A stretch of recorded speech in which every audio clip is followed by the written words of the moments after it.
two huge games in the late window on Fox this week. At the same time, the Packers and 49ers are kicking off at Lambeau. The Arizona Cardinals are going up to Seattle to try to prove that their lead in the NFC West is no fluke against their rivals, the Seahawks. Makes this game a perfect candidate for on the road. It's presented by Honda. Dreams are unstoppable. My buddy Eric Williams is unstoppable as well. Fox Sports NFL reporter joining me to preview Cardinals Seahawks. Eric, what's going on, man? How you doing, Dave? Thanks for having me. Appreciate it, man. I remember talking to you in week probably 2, maybe it was week 3, about the Arizona Cardinals trying to get things right, trying to get Marvin Harrison Jr. involved. Even those of us that were bullish on the Cardinals, I don't know if we saw on top of the division heading into week 12. What's been, do you think, at least the biggest key in the way this season has gone for them? I think it's two things for me, Dave. I think it's been the consistent way they've been able to run the football with James Conner and that offensive line, being able to dominate the line of scrimmage and making it so that Kyler Murray can and doesn't really have to carry that offense, that it's really more predicated on the running game, carrying the offense, and then using Kyler Murray in play action and they kind of play off of that. So that's been the main thing. And then defensively, I don't really know how they're doing it, to be honest, because they've had a lot of injuries on that side of the football. But for them to be able to kind of hold opponents at bay, keep them out of the end zone, to give their offense a chance to get back on the field, that's been impressive to me. So I think a lot of credit goes to Nick Rawlis, their defensive coordinator, for kind of patching things together, even when they've lost, guys up front. The guys that have come in to fill those spots have played pretty well. Tell me if you think I'm getting ahead of myself, Eric, because I can't help but notice while this is happening, I just mentioned Niners are playing at Packers, and on Sunday night, the Rams have the Eagles here at SoFi. So the Cardinals could stand to gain ground on literally every team in their division. Like, it's not hard to imagine Arizona's the only team that wins this weekend in the NFC West. And if they do, they're 2 games ahead of the rest of the field with not that much time left in the season. I looked this up. According to the people that chart this stuff, a win in Seattle could push their playoff probability as high as 75%, which is a huge number considering where they were at the start of the season. It is, Dave. And according to Tankathon, I think they have the 19th hardest schedule going into these last slate of games, 6-7 games. So you're right. If they're able to get to that point where they're 2 games up, you have to feel pretty good, I think, if you're a Cardinals fan, of the possibility of this team making the playoffs, which to me is kind of a year ahead of where I thought this team would be. I thought the run that they're making right now would occur next year when they're able to add more talented people in free agency. So the fact that Jonathan Gannon and Monty Ossenfort has this team competing for a playoff spot in the second year of this rebuild is pretty remarkable. I remember in the preseason, I talked with Nate Tice about this, and we compared the Cardinals to the Detroit Lions and the rebuild from the ground up that they went through. And there is a solid amount of season left to go. But yeah, you're so right. Even as impressive as the Lions were, the Cardinals are almost on a faster trajectory where they have a shot at the playoffs. I mean, the Lions did come close in Dan Campbell's second year. They got to the last weekend of the season before they were eliminated. But man, if they could actually get into the postseason a year ahead of schedule, what an impressive story that would be. I'm glad you mentioned the Cardinals defense.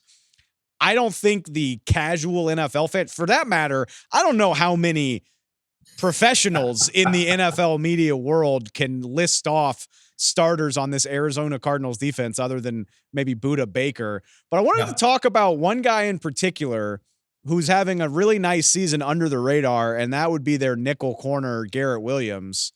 You look at what this guy's done this season, he's according to Next Gen Stats, he's only allowing a quarterback passer rating of 58.1, which is best in the league among slot corners. Again, according to Next Gen Stats, having a really nice season there, only allowed 1 touchdown.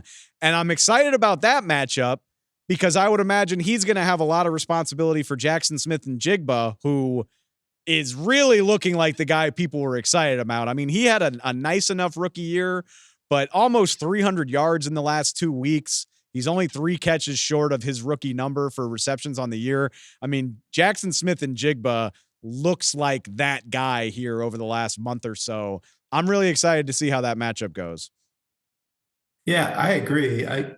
Garrett was one of the guys that they were excited about last year. He's coming off that injury. They wanted to get him healthy, but they thought that he could be a playmaker and a guy that could perform well as a slot defender. And the stats have kind of borne that out this year. And you're right, Jackson Smith and Jibba, that was one of the guys I thought had a chance to have a breakout season coming into his second year. Usually receivers from their first to second year make a significant jump in terms of production and development. They get a full off season to work with their teams and kind of work on the details.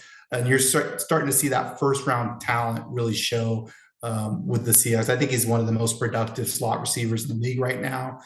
Certainly kind of taking over as the go-to guy that's going to move the chains for the Seahawks.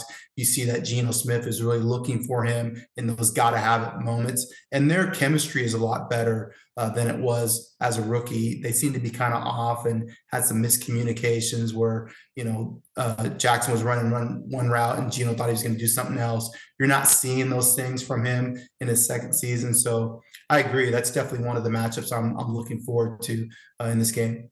I thought it was so impressive the way, yeah, Geno was looking for JSN every single time against San Francisco last week. And more often than not, it worked. What, 10 catches on 11 targets? I'd say that's pretty good. Speaking of breakout stars, I mean, we knew this guy, we know this guy, but I really thought Devin Witherspoon was back to looking like the rookie of the year candidate against San Francisco.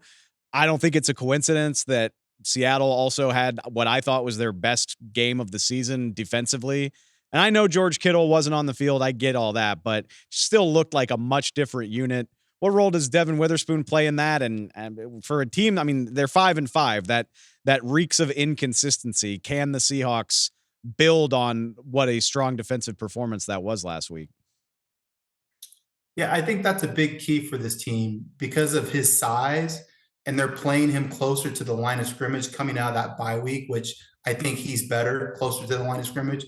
But you are concerned, is he going to be able to hold up in that running game because they're going to play a lot of heavy sets in terms of the Cardinals, and they're probably going to try to run right at him and see if he can match up to that. The other thing I think you should continue to watch is that second level of Seattle's defense. They made some major changes during that bye week, got rid of their two starting linebackers, brought in Ernest Jones via trade, and then moved another guy up in Tariq Rice in terms of the other starting linebacker position. And those guys performed pretty well against the Niners. But as you mentioned, George Kittle wasn't playing. And so that's their best edge blocker in terms of the offense. And so I'm interested to see how they hold up against the Cardinals running game, which has been so effective during this year. So definitely Devin Witherspoon, how he holds up along with those two inside backers. It's definitely a cliche, but it fits for this game perfectly. Styles make fights. Like the Cardinals,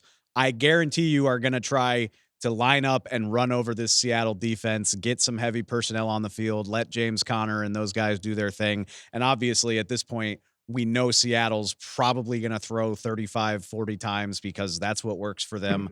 I can't wait to see which of these approaches works better. Yeah, I agree. I mean, you mentioned Seattle, they're running the ball 35% of the time, which is fourth least in the NFL. They're in shotgun 80% of the time. It's almost like watching an air raid offense when you watch Geno, and what he's doing.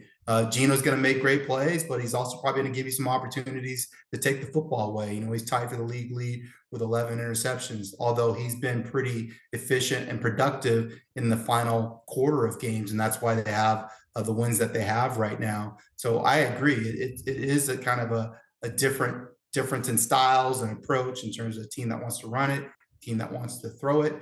But I feel like Seattle needs to get back to some kind of balance. They have one of the best running backs in the league. I think he has over 400 rushing yards in Kenneth Walker III. I think you'd like to see him touch the football a little bit more if you're Mike McDonald, that head coach who obviously comes from Baltimore. Well, let's be clear. I'm sure the Seahawks would love to find some balance, but in the meantime, when all else fails, just get the ball in Geno's hands and see if he can figure it out. I mean, it's worked about half the time. I don't know. We'll see how it goes, but week by week, the most consistently unpredictable, entertaining division in the NFL. This one figures to be no different. Looking forward to it. Eric, I appreciate it as always, man. Yeah, thanks for having me. Appreciate it, man.